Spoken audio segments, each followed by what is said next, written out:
ভালোবাসা ভালো লাগার কারণের ভিতরে একজন হচ্ছে সাকিব খান। তাকে সালাম করেছিলাম পায়ে হাত দিয়ে। আমি কখনোই তার হেটার্স না, কখনোই তার খারাপ চাই না। আমি তাকে অনেক লাভ করি, অনেক ভালোবাসি। একটু জানতে চাচ্ছি যে হিটম্যান সিনেমা দিয়ে সাকিব খানের সাথে আপনার অভিনয় শুরু হয়েছিল এবং সেখানে সাকিব ভাইয়ের সাথে আপনার অনেক সুন্দর একটা কেমিস্ট্রি ছিল।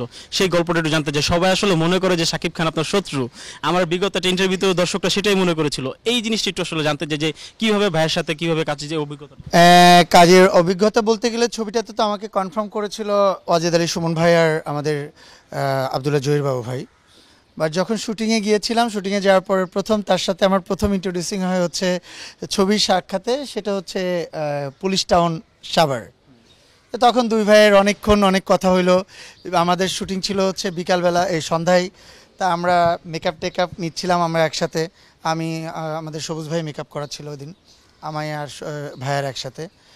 তো অনেকক্ষণ অনেক আড্ডা হলো। আমি তাকে সালাম করেছিলাম পায়ে হাত দিয়ে, বিকজ আমার এই চলচ্চিত্রে ভালোবাসা ভালো লাগার কারণের ভিতরে একজন হচ্ছে সাকিব খান। বিকজ আমার কখনো কল্পনাও ছিল না, আমি ছোটোবেলা থেকে স্কুল পালিয়ে ছবি দেখি। ছোটোবেলা থেকে আমার বই বিক্রি করে দিয়ে, গ্রামার বই বিক্রি করে দিয়ে আমি সুপারম্যান ছবি দেখতে গেছি। মানে আমার ফ্যাসিনেশন কত ছবির উপরে বা ফিল্মের উপরে। কিন্তু আমি যে চলচ্চিত্রে আসবো, হিরো হব, এটা কখনোই আমার ইচ্ছা ছিল না, ইচ্ছাই নাই। মানুষের থাকে না অনেক ইচ্ছা যে আমি এটা করব। আমার ইচ্ছা ছিল আমি ক্রিকেটার হব, কিন্তু আমি ফিল্মে কোনো দিন আসবো যে এটা ইচ্ছাও ছিল না। বাট আমার স্বপ্ন তুমি চলচ্চিত্র দেখার পর আমার মনে হয়েছে যে বাংলা চলচ্চিত্র একটা ভালো লাগা কাজ করতেছে। ভালো লাগা কাজ করতেছে, ছবি এই চলচ্চিত্রের জন্য মানে কাজ করা যেতে পারে। বাট হালকা সুপ্ত বাসনা থেকে ইমন হোসেন দীপজল নিয়ে আসলো ফিল্মে, ওখান থেকেই তো আমি হিরো হলাম। তা সাকিব ভাই সবসময় দেখা হইলেই দূর থেকে হাত উঁচা করে দেয়, আমাকে গেলেই জড়ায় ধরে বুকের সাথে। আমি কখনোই তার হেটার্স না, কখনোই তার খারাপ চাই না। আমি তাকে অনেক লাভ করি, অনেক ভালোবাসি। বিকজ আজকে ইন্ডাস্ট্রিটা এখন পর্যন্ত এখানে আছে শুধুমাত্র ভাইয়ের জন্য। যদি না থাকতো তাহলে হয়তো বা আমাদের এই শিল্পী সমিতি বলেন, ইন্ডাস্ট্রি অনেক কিছুই থাকতো না, অনেক কিছুই। কারণ দেখেন, এই যে আপনি লাস্ট উইকে দেখেন না, অলরেডি আমার মন্ত্রণালয় অলরেডি এফডিসিকে বাইরের কোম্পানির কাছে লিজ দেওয়ার জন্য প্ল্যানিং করেই ফেলছিল। লাস্ট এটা সবাই মিলে এটা ক্যান্সেল করানো হলো। তাই এটা অনেক আগেই হয়ে যেত। না, আমি আসলে চিন্তা করি যখন কোনো ক্যারেক্টারে আমি যাই, তখন সেই ক্যারেক্টারটাকে নিজের ভিতরে উপলব্ধি করি।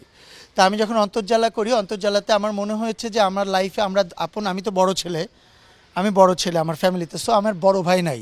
তো বড় ভাইয়ের ভালোবাসাটা আমি কখনো উপলব্ধি করতে পারি নাই, কিন্তু আমার ছোট ভাইয়ের ভালোবাসাটা আমি উপলব্ধি করতে পেরেছি বড় ভাইয়ের জন্য।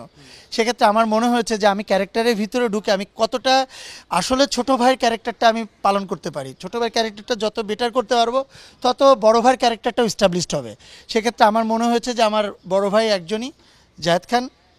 গল্পের মধ্যে আমি ট্রাই করেছি ছোটো ভাইয়ের ক্যারেক্টারটা পরিপূর্ণভাবে ভালোবাসা দিয়ে প্রেজেন্ট করার জন্য। আমার দর্শকরাও মজা পেয়েছে এবং তারা অনেক বেশি হ্যাপি হয়েছে। হ্যাপির জন্য এমন একটা অবস্থা হয়েছিল যে আপনার যখন একটা সিন আছে, ওই ছোটোবেলায় তো হারিয়ে যায় দুই ভাই, একটা সময় যে দুজনের দেখা হয়। তা যখন দেখা হয় তখন দুজনের যখন এক জায়গা হই, তখন বিরতিটা হয় ছবিতে অ্যাকচুয়ালি। তা তখন মধুমিতাতে বসার জায়গা ছিল না। তা বসার জায়গা যেহেতু নাই, তখন আমি আর জায়েদ ভাই আমরা পাশের দাঁড়িয়ে ছবি দেখতেছি, পুরা হল হাউসফুল দাঁড়িয়ে ছবি দেখতেছি। এর মধ্যে বিরতির লাইট জ্বলছে, একটা দর্শক ঘুরে তাকায় আমাদের দুইজনকে দেখে ফেলছে। দেখেই যে লাফ দিয়ে এসে জড়ায় ধরে যে কান্না স্টার্ট করলো, সে কান্নার আমরা থামাইতে পারি না, এমন একটা অবস্থা হয়ে গেছে।